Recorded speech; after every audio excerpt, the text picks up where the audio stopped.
Hi there. Following on from an inquiry from a subscriber, I thought it might be useful to revisit the At Runtime selection option. So just to remind ourselves what that is, it's a mechanism that allows us to select our particular outcome in advance. Keeping in mind, whenever you're doing any automation within Fairbot, you have to tell Fairbot what the outcome is, what the selection is that you wish it to act upon. Now, in the case of a football match, for example, in the correct score market, we don't need to use the At Runtime option because the order of the outcomes are always the same from match to match. So in this case, for example, this match here, the 1-0 result is always 5th in the list. Doesn't matter which match you're looking at. And so you can use the position of those selections as part of your automation. That's not the case, however, with a horse race or a greyhound race or a golf match and so on, because the competitors, the outcomes change from event to event. So looking at this particular race here, you'll see I've set up a very basic strategy which places a back bet at BSP and then places a corresponding closing lay trade once the race is underway. Now, the way this is set up is to use the At Runtime option, but look how complicated this is. Just with this allows me to select one runner. I can click on this label here that says unknown and choose my runner. Let's, for the sake of example, choose Black Sky. Now, this rule here is configured so that Black Sky, when it's backed at BSP, it will only get backed at BSP when, at the time this rule kicks in, its current price is equal to or greater than 3. But I have to tell Fairbot that. So again, I have to go into here and choose Black Sky. Now, similarly, for the rule that closes off the trade by placing a separate lay bet, I have to tell it, well, you need to close off Black Sky. And you need to check that to make sure that there is a back bet that needs to be closed off by choosing Black Sky from the list here. So you can see just in this very simple example, I'm having to click 4 times and select something from a menu in order to set the trade up. Now, this is just a very simple strategy. Let's have a look at a slightly more complicated one.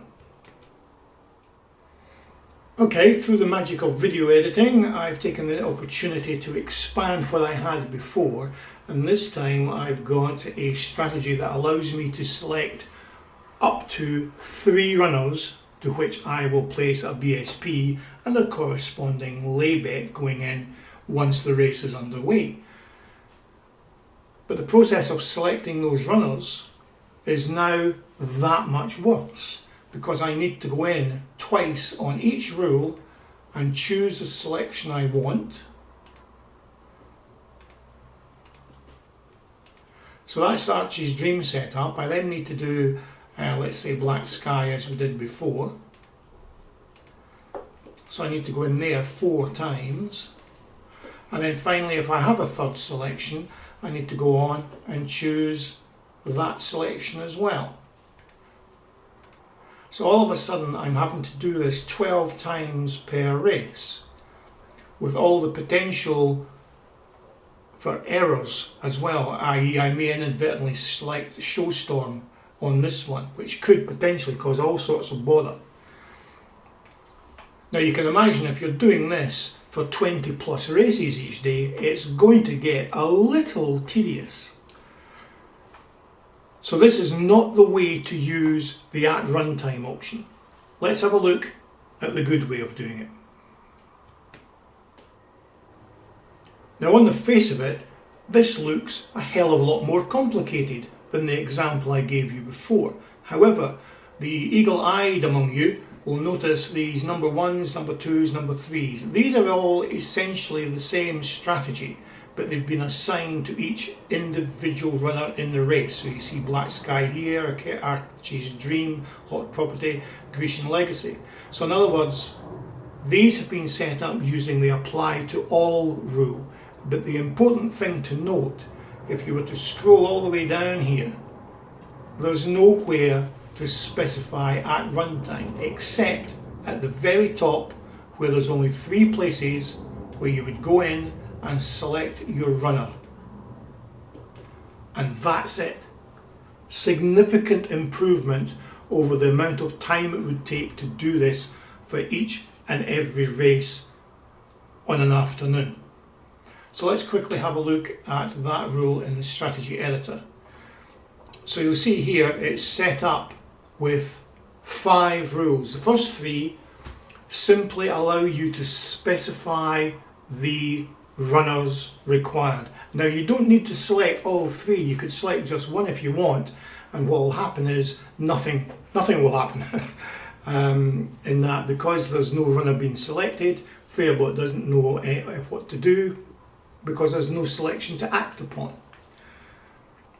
But this gives an opportunity of setting up to 3 runners, and they're placed at the top of the strategy so that you don't have to scroll down this list looking for these options to select. They're all at the top. Now what each of these does is it places a lay at 1.01 for £1. Now that's never going to get matched, but it's used there as a controlling bet for the rest of the strategy. So let's have a look at this strategy here, or this rule I should say. So what we have here is this rule kicks in for a 5-second interval, 2 seconds after these ones fire. And what it does is it places the BSP. It's going to be placed as a back bet. It's going to be placed on all, and you think, well, hang on a minute, I don't want it placed on all, I only want it placed on up to 3 runners. And that's where the conditions come in.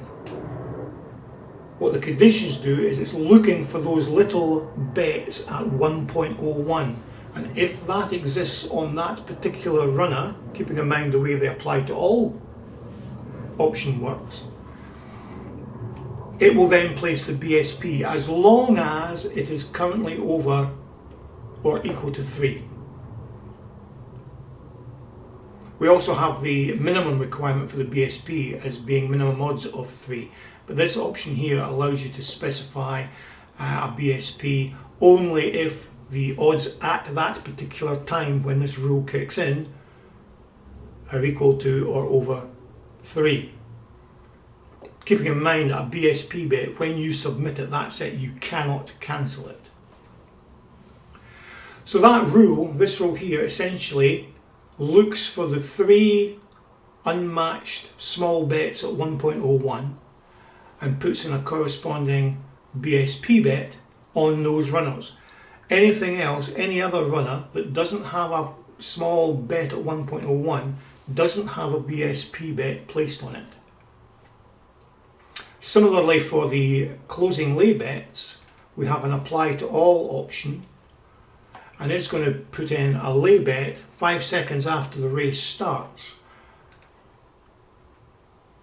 And it's going to again use the all apply to all options. It's going to place the closing lay at 10 ticks below actual SP, just like before, but it's going to need conditions as well. So it's going to use the conditions and it's going to check to make sure that there's actually a back bet being matched from odds of 3 up to 1000. And if there is a back bet being matched, it will place a corresponding lay bet. In other words, that confirms that the BSP has been accepted and matched. And that's it. So although on the face of it, when you go into the individual event, it looks a lot more complicated, the strategy itself isn't any more complicated than what it was before. It's just because we're using the apply to all option. And by putting your selections all at the top, it saves you having to scroll through, and you've only got 3 selections. Up to 3 selections. You don't need to choose all 3 if you don't want to. So if you have a strategy that sometimes you might pick 4 or 5 runners, put in 5 rules to cover each of those possible selections. But you don't need to use every single one of those 5 selections. So the only thing that you need to be aware of is that you don't inadvertently pick one runner here and then go down into the next one and choose the same runner. And as long as you've set that up before the scheduled event start time, this rule will fire. Put in those small controlling lay bets, and the back bets at BSP will be entered a few seconds later. Okay, so I hope that clarifies things. There is a bad way and a good way of doing or using the at runtime options, and it's very easy to let it get away with you. If you do it this way, you can minimize the amount of selections you need to make and make the whole process for doing the whole race card for that afternoon a heck of a lot easier. Okay folks, thanks very much. I'll speak to you later on.